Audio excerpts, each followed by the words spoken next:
let's get to yesterday's action then. Arsenal have won their first 2 games in a top-flight campaign without conceding for the 3rd time in their history. And that was after David Raya and Leandro Trossard inspired them to victory at Aston Villa. And Kaveh, given the fact that they'd lost both their games actually to Villa last season, was this a bit of a marker, do you think, for Arsenal to say, hang on a minute, we're in this race? I think they were always in the race. I think what they did in their performance yesterday was to show that they're an even better side than they were last season. Yeah. You know, a lot of people have been saying one of the reasons they didn't win the title last season was because they didn't manage to beat Aston Villa. Now, I thought they did a brilliant job yesterday. Credit to Aston Villa as well, because they had a lot of chances. Ollie Watkins didn't really have a great day. I think if that went in, it could have been a very different game. Yeah, well, he had a couple of chances as well. I think he would have had trouble sleeping last night thinking of the 2 big chances that he Ollie missed. Watkins has come back too soon? What, from after the Euros? Yeah. I'm not sure. I'm not sure. I think his overall play was really, really good. And I think there were reasons why he missed those chances. That was ridiculous from David Raya getting up for that one. I mean, brilliant save from David Raya. But just to get back to your point, I think we shouldn't just say just because Arsenal have beaten Aston Villa, it means they're going to win the title this season. I think the quality of the Premier League has become even better. I think a lot of sides, mid-table sides, even sides towards the bottom, have invested in really, really good players. So I think it's going to be difficult for Arsenal not just to, get ahead of Manchester City and Liverpool, but I think it's going to be even harder to beat some of those other sides too. But yes, they've got a fantastic chance of winning the title. And I thought it was a brilliant, brilliant performance. And, they ground out the result. It could have gone either way, but by the end, they were really on top. Yeah, I mean, we spoke about Ollie Watkins, but probably couldn't sleep. I bet David Raya's head hit the pillow and he was delighted with what he did. I mean, that was a sensational save. Sensational save, and I think it did save of the season. A couple of things. I think it gave a lot of confidence to the players in that back line and to us as journalists. This is a guy who has utterly vindicated the decision to go with him over a very capable Aaron Ramsdale. But also, it was a key moment in the match, because if Ollie Watkins had scored that, and we saw in commentary with Gary yesterday that really, if he puts it diagonally, if he puts it in the corner, Raya doesn't get near it. But the agility to be able to react so quickly to the danger in front of him from a predator, outstanding from David Raya, and a lot of people with heads in hands inside and outside the stadium. And I just think he's such an assured presence in goal. And when Arsenal have had their most successful moments, they have had that presence in goal. All of the teams in the Premier League that have been successful, you don't change your keeper very often, but when you do, you've got to get it right. City did that with Edison. It looks like Arsenal have done that with Raya. I don't want to take anything away from David Raya, because it was an exceptional save. But the only thing I would say is, if you watch, people like me and Darren always have to get to games really early. So sometimes you see the players warming up, the goalkeepers warming up. That is one of the drills that goalkeepers do every day. Getting up and making a reaction save. So I know, yes, it was an absolutely fantastic save. But I think if you're a top-class goalkeeper, you'll be watching that and thinking, I kind of do that in training every day. I mean, well done to him for doing it in such a big game. But it is something that they train for and they're prepared for. Yeah, OK. What about Trossard then? Because it's an interesting one. He comes on, he scores the goal. His celebration, to me, spoke volumes. Lack of celebration, shall we say.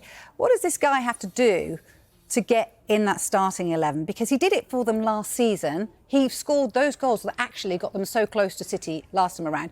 Watch that face. What does that tell you? And should he be starting? I quite like those moody celebrations. I always remember Eric Cantona doing one with Manchester United. Sunderland, that's right. And he's just standing around imperiously. Yeah. The confidence and the authority that you exude with a celebration like that. To answer your question, Arteta kind of sees everyone as first teamers potentially. And if you're talking about impact subs, when he comes off the bench, he makes an impact. So why would you change the way you play and suggest that he's got to... I can see why you would suggest it. He's got to start, obviously. But I think given what he can do, coming on at the end of games, when minds are tired, legs are tired, and he's fresh... And he said, didn't he, with his interview with Dave yesterday after the match, he's not sitting on the bench looking at his Twitter feed. Oh, no, he's ready to go. He's watching the game, he's seeing the spaces that he can pour into, and he's ready to take advantage. And he's a real inspiration for a lot of younger players who can see what you've got to do when you're not part of the team in terms of being mentally ready, physically ready, and having the right attitude. So I like everything there is to like about... Is that a mark of Arteta as well, keeping players like that happy? Because he's clearly happy in some respects. Do you know what? I don't think he's happy.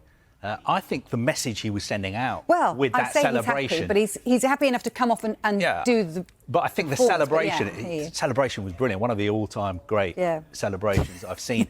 Showing my age a little bit, he actually reminded me of the lead singer of like a punk band.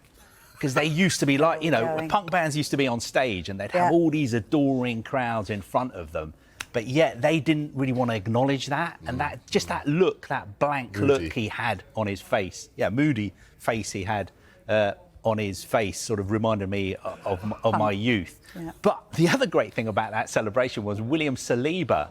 I don't know if you saw, William Saliba was like pushing him and telling him, go on, do as well. Thomas Partey was like shoving him, getting him to do his celebration, and he finally did the celebration. He did. But to get back to your question, I think the message he was sending out is, I'm not happy that Martinelli is starting in front of me. I'm not happy that I'm not in the starting 11, and look what I can do with my first touch.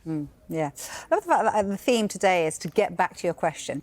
Stay on track, please, guys. We're only in the first chat. Look, let's get to the squad then. Do they need to strengthen? Because Arteta's alluded to the fact that they might. You know, the window shuts on Friday. Do you think they will? I don't think they need to, but I think he said after the game last night, they may do something. You know, obviously a lot of people are thinking they may sign another striker. I think Gabriel Jesus is out again. Groin injury he picked up on Thursday in training. That may affect what they do with players going out as well. I know a lot of Arsenal fans would like to see Victor Osimhen come to London. Chelsea fans want him as well. I think that would be a dream signing, but I'm not sure Arsenal really need anybody else because I think they're such a strong squad and they've developed again over the summer, and I think they are going to be real contenders for the title, even if they don't sign anyone else. What are the papers saying on Arsenal? Well, I like this one, and I know you're going to like this one too, because it relates to that pickpocket story. Oh, yes. During the summer. Yes. Everybody knows it. Arteta... Shall I do it again? Shall I tell the story again? Oh, I think they know it, I don't know it, really. You know. But anyway, pickpockets. The guys on the desk at the Sunday Mirror, lovely job summing up the game, really, because the headline says it all. This was a high-class mugging because Aston Villa, had they taken their chances, as Simon Mullock says in his report, then they would have been 2 goals up by the time Trossard had come on. Instead, they couldn't take their chances. And Trossard could with his first touch, as you were saying, Kaveh. It is now, what is it, 17 wins from 19 in 2024. Sorry, 18 wins from 20, I should say. Yes, because add the one. Yeah, add the one on Carry there. one. Yeah, thank you very much, Vic. And Simon tells a story of the game because the context of the win is all important. It's easy to look at the victory and suggest that Arsenal did what they'd been doing so often last season, but they were let off the hook by some poor finishing from Aston Villa, for whom Morgan Rogers, I must just mention him in passing, he was outstanding, really, really good. I'll give you one other paper as well, because Raya gets his praise all across the papers today, and you can see why there were so many headlines around him. He was brought in from Brentford. Kaveh did a lot of the hard yards around the transfer and the details of that, the initial loan. Darmesh, actually. Sorry, Darmesh. Go on, give Darmesh his praise as well. Everyone's getting their praise today. More than me. But just look at the subdeck as well. Just underneath the headline, Arteta hails unbelievable Raya after super save, because it really was gravity defying, and it had a lot of people at home just in disbelief.